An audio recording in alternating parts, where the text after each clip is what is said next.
Hi అండి అందరికీ. అందరూ బాగున్నారా? నేనైతే బాగున్నానండి. ఎందుకంటే 2 days నుండి అసలు వీడియోలు చేయట్లేదండి. ఎందుకంటే బయటికి వెళ్ళడం అవుతుంది, అన్ని పెళ్ళిళ్ళు అక్కడ ఇక్కడ తిరుగుతున్నాం, అలసిపోయినట్టుంది. అందుకే ఇవాళ కొంచెం ఇక నైట్ వంటలు తినబుద్ధి అయితే లేదు, నైట్ తినాలనిపిస్తలేదు. అందుకే రొట్టె కూడా ఉక్కలే చేయనికి, అందుకే ఇక జావ కాసుకుంటున్నాను. నేనైతే జావ అయితే చాలా జర తేలికగా ఉంటుంది, అలకగా ఉంటుంది కదండి. నైట్ అన్నం తిని వండుకోవాలంటే ఇక నాకు అసలు ఇష్టం ఉండదు. రొట్టె తింది కానీ లేట్ అయింది ఇప్పటికే రొట్టె చేయడానికి కూడా, అందుకే ఇక జావ కాస్తున్నా. నా ఒకదాని మందమ్మ సార్ కూడా అన్నం తింటాడు, ఇట్లా తాగుతాడంట, అందుకని కలుపుతున్న పిండి అయితే చూడండి. 2 స్పూన్లు రాగి పౌడర్ వేసిన, ఇక మిగతా అయితే కలుపుతున్నా. కలిపి వేడి పెడతా. ఇంకా బెల్లం వేస్తా. ఇందులో బెల్లం ఇష్టం, నాకైతే ఇష్టం లేదు. కొన్ని పాలు పోసుకొని తింటాను, తాగుతాను. నేనైతే మా సార్ ఇష్టం, ఆయన అన్నమే తింటాను. నేను ఇష్టం. చూడండి ఇంత పచ్చగా వేయాలి, మంచిగా ఇట్లా వేస్తే మంచిగా అది మంచిగా ఉడుకుతుంది. బాగా ఉడికితే మంచిగా టేస్టీగా ఉంటుంది. ఇంత బాగుంది వేస్తే ఈ పలుచదనం మొత్తం మూకని చిక్కగా అవుతుంది. రాగి జావ మూకని చిక్కదనం వస్తుంది. ఎక్కువసేపు ఉంటే గడ్డలాగా మన ఇష్టం ఎట్లనే వేసుకోవచ్చు. పచ్చడిలాగా కూడా తినొచ్చుద్ది మంచిగా, ఇట్లా ముద్దలాగా రాగి ముద్ద. ఇక నేనైతే జావే తాగుతా.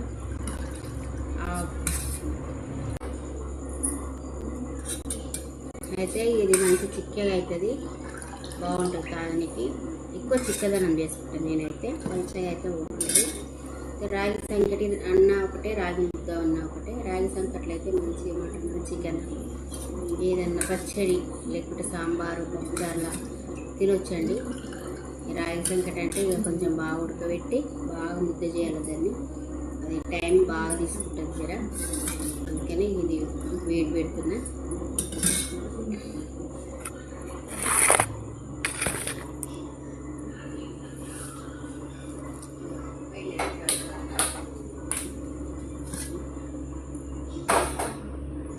ఇక్కడ కలుపుతూనే ఉండాలి, ఎందుకంటే లోపల ఒకనే అడగట్టు. స్టీల్ బౌల్ కదా, అందుకని అంటుంది. ఏదానికైనా అంటుకుంటుంది స్టీల్ బౌల్ అని ఉండదు, కలుపుతూనే ఉంటుంది. చిక్కదనం అయితేనే వస్తుంది త్వరగా.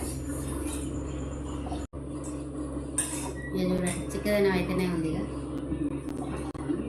ఊకనే అవుతుందండి ఇది చిక్కదనం. మేమైతే బాగా తీసుకుంటాం రాగి జావ, పొద్దునన్నా నైట్ అన్నా, ఎప్పుడు వీలైతే అప్పుడు.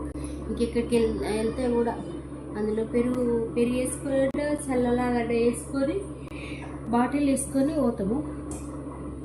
ఎందుకన్నా పోతే చిక్కదనం మేము బాగా తాగుతాం రాగి జావ అయితే. ఇంకా నువ్వు తాగుతావా సార్? అన్నం తింటావా? రాగి జావ తాగుతావా? కొంచెం అన్నం తింటే రాగి జావ తాగుతా. అయినా పొద్దున్నే ఉందండి అన్నం కూడా, ఎవరం తినలేదు. మధ్యాహ్నం ఏమి పొద్దున చపాతీ చేసినాము, మధ్యాహ్నం అయితే ఇంకా టమాటా కర్రీ చేసిన అదే ఉంది. ఇప్పుడు వాళ్ళకైతే అన్నం ఉంటుంది. ఇంకా నేను రొట్టె వేసుకోవాలంటే చేయడానికి జావ కాస్తుంది.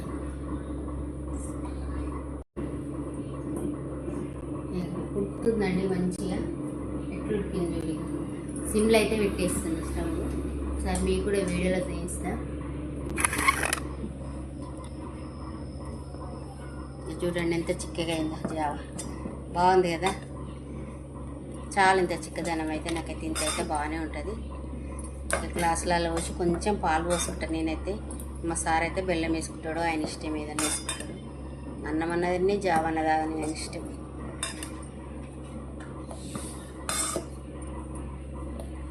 బాగుంది, బంద్ చేస్తుంది ఇక.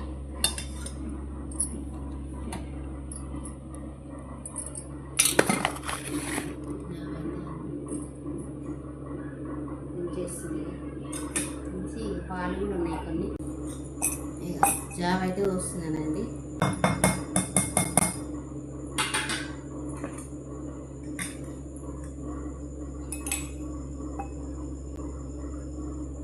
నాకు మా సార్ కూడా ఆయనకైతే ఇక నేనైతే పాలు పోసుకుంటున్నా కొన్ని.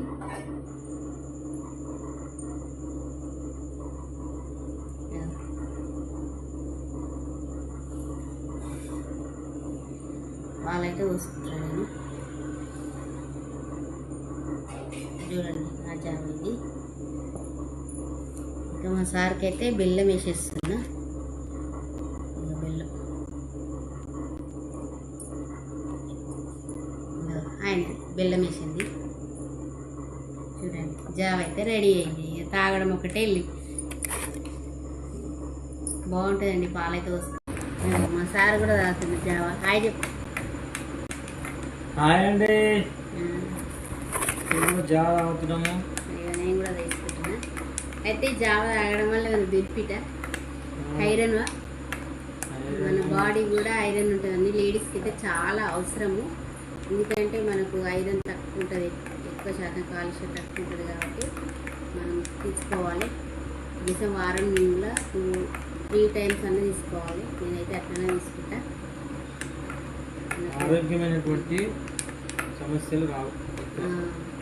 అనారోగ్య సమస్యలు దూరంగా ఉండాలంటే ఈ జావ మాత్రం తాగాలండి. అనారోగ్య సమస్యలు రావు. పాలన్నా పెరుగన్న సూపర్ ఉంటుందండి. ఒకసారి ట్రై చేసి చూడండి మీరైతే. ఇంటికైతే చాలా మంచిది. పిల్లలకు కూడా ఇస్తాను నేనైతే. సరేనండి, బాయ్.